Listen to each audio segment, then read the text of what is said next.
മാമുക്കയുടെ ഒരു പ്രത്യേകത എന്ന് പറഞ്ഞു കഴിഞ്ഞാൽ കോഴിക്കോടൻ ഭാഷയുടെ ഒരു ശൈലി മലയാള സിനിമയിൽ ഏറ്റവും ശക്തമായിട്ട് കൊണ്ടുവന്ന മാമുക്കയാണ്. ആദ്യകാലത്ത് മാമുക്കയുടെ സംഭാഷണം ആൾക്കാർക്ക് മനസ്സിലാവില്ല എന്നുള്ളൊരു ഇതുണ്ടായിരുന്നു. അപ്പോൾ എന്നിട്ട് പോലും എങ്ങനെ ധൈര്യപ്പെട്ടിട്ട് വീണ്ടും ഈ സംഭാഷണ ശൈലി തന്നെ നിലനിർത്തിയിട്ട് അല്ല അങ്ങനെ ഒരു ഇതുണ്ട്.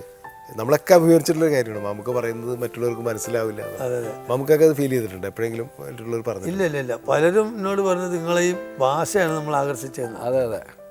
പിന്നെ മാമുക്ക ഏറ്റവും ഈ കോമഡി മാത്രമല്ല എന്നുള്ളത്, വെറും ഒരു തമാശ കഥാപാത്രം ചെയ്യുന്ന ആളല്ല എന്നുള്ളത് പ്രൂവ് ചെയ്യാനായിട്ടുള്ള കിട്ടിയ അവസരമാണ് പെരുമഴക്കാലത്തിലൊക്കെ വേഷങ്ങൾ എന്ന് പറയുന്നത്. പെരുമഴക്കാലാണ് എൻ്റെ ശരിക്കും അത്തരത്തിൽ മാമുക്കയ്ക്കുള്ള സാധ്യതയെ ഇനിയും ഉപയോഗപ്പെടുത്തിയിട്ടില്ല നമ്മൾ മലയാളം സിനിമ. അതിനുശേഷവും അങ്ങനെ ഉപയോഗപ്പെടുത്തി കണ്ടിട്ടില്ല ശരിക്കും.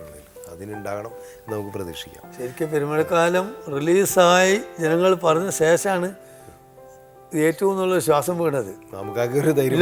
അതെ അല്ല, പക്ഷെ എനിക്കെന്താ പറയുക, ഞാൻ ആ സിനിമ ചെയ്യുമ്പോൾ ഞാൻ ആദ്യം മാമുക്കോട് പറഞ്ഞില്ല, ഇപ്പോൾ റോള് മാമുക്ക തന്നെ ചെയ്താൽ മതി എന്ന് പറയുകയും അതിനുശേഷം ആദ്യത്തെ 1-2 ദിവസം കഴിഞ്ഞ് ഞാൻ മാമുക്കോട് പറഞ്ഞത് താടി പഠിക്കണ്ട, ക്ലീൻ ഷേവ് വേണ്ട, കുറച്ച് തിരികെ. പക്ഷെ 1-2 ദിവസം കഴിഞ്ഞപ്പോൾ ഈ കുറ്റി രോമമായിട്ട് മാമുക്ക സെറ്റിൽ വന്ന് ഇങ്ങനെ വെറുതെ നിൽക്കും.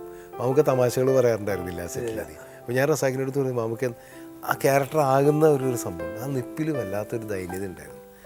നമുക്ക് അതിൻ്റെ ഇടയിൽ നിന്ന് അഡ്ജസ്റ്റ്മെൻറ്റിലാണ് എൻ്റെ അമൃതത്തിൽ അഭിനയിക്കാൻ വന്നത്.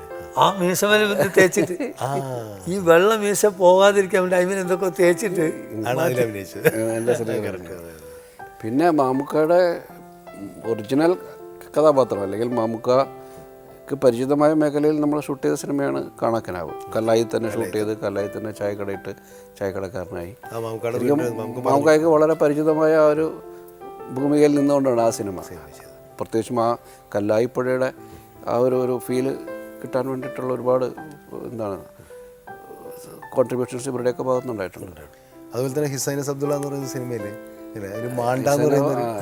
ഹിസൈനസ് അബ്ദുള്ളയിലെ ബോംബെയിൽ പോയി മാമുക്കയെ ശ്രീനിവാസൻ കാണുന്ന ഒരു സീനുണ്ട്. ഒരു ഹോട്ടലിൽ ചെന്നിട്ട് ഇങ്ങനെ ഒരാളെ വേണം കൊല്ലാനായിട്ട്. അപ്പം പലരെ കാണിച്ചു കൊടുക്കും, അവിടെ ഇരിക്കുന്ന കുറേ ഗുഡകളെയൊക്കെ പുള്ളി കാണിച്ചു കൊടുക്കുമ്പോൾ ഇങ്ങനെയുള്ള ആൾക്കാരൊക്കെ കൊട്ടാരത്തിൽ കയറ്റാൻ പറ്റില്ല. ശ്രീനി കുറേ പറയും, പിന്നെ ആരാ പ്രേം നസീറിനെ പോലെയുള്ള ആളെ വേണമെന്ന്. അങ്ങനെ ഇപ്പോൾ എല്ലാം കൂടെ ഒത്തൊരാൾ വേണമെങ്കിൽ ഇപ്പം ഞാൻ തന്നെ തീരെ വെറുതെ അങ്ങനെയുള്ള മാണ്ട എന്ന് പറയുന്ന ഡയലോഗ് അല്ലേ, മൊത്തം കുഴപ്പമൊന്നും സംഭവത്തിലാണ്. കിരീടത്തിലെ മാമുക്ക ഒരു പോലീസ് കോൺസ്റ്റബിളായിട്ടാണ് ചെയ്യുന്നത്.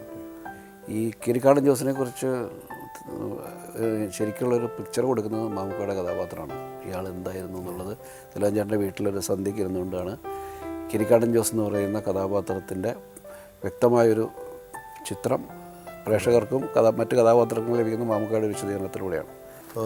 അതുപോലെയാണ് കമലതലത്തിലും അല്ലേ, ചായക്കടക്കാരനായിട്ട്. കമലതലത്തിൽ ചായക്കടക്കാരാണ്, ലാലിൻ്റെ സുഹൃത്താണ്. ലാലിന് മദ്യമൊക്കെ രഹസ്യമായിട്ട് കൊണ്ട് കൊടുക്കുന്നതാണ് ക്ലാസ്സിലൊക്കെ കൊണ്ടുപോയിട്ട്.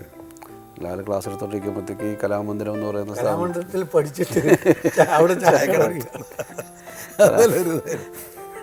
കലാമണ്ഡലം കൊണ്ട് അല്ലെങ്കിൽ കഥകളി കൊണ്ടൊന്നും ജീവിക്കാൻ പറ്റാത്തതുണ്ടല്ലേ, അതിൻ്റെ ഭാഗത്ത് തന്നെ ചായക്കട കലാമണ്ഡലം ഹൈദരാലിയാൻ വന്നിട്ട് കലാമണ്ഡലം ഹൈദ്രോസ് ചായക്കട കൊടുക്കും.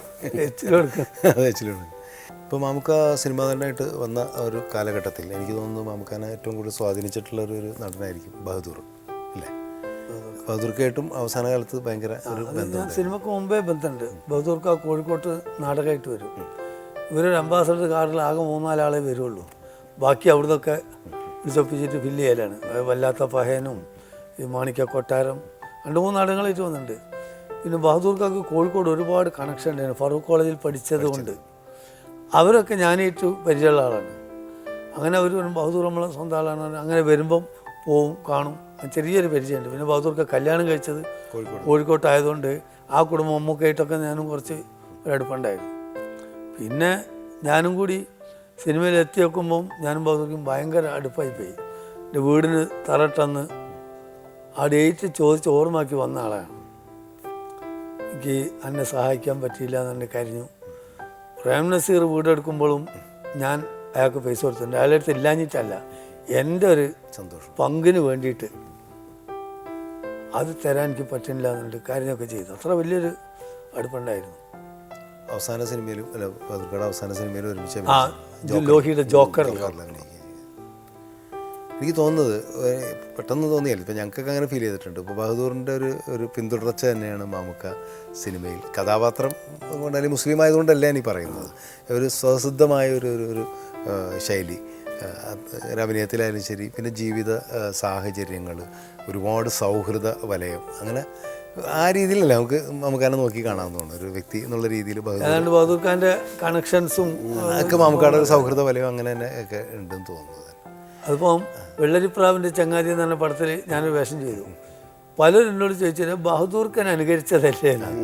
ഞാൻ പറഞ്ഞു അനുകരിച്ചതല്ല, ചിലപ്പോൾ കുട്ടിക്കുപ്പായത്തിലെ ബഹദൂർ ഖാൻ്റെ ക്യാരക്ടർ ഉപയോഗിച്ച് കുറച്ച് സാമ്യം നല്ലപോലെ ഉണ്ട്. ഇത് നല്ല തമാശ, അതിലെ ഒരു ഡയലോഗ് ഏകദേശം അതേപോലത്തെ ഒരു സംഭവം വെള്ളരിപ്രാവിൻ്റെ ചങ്ങാതി.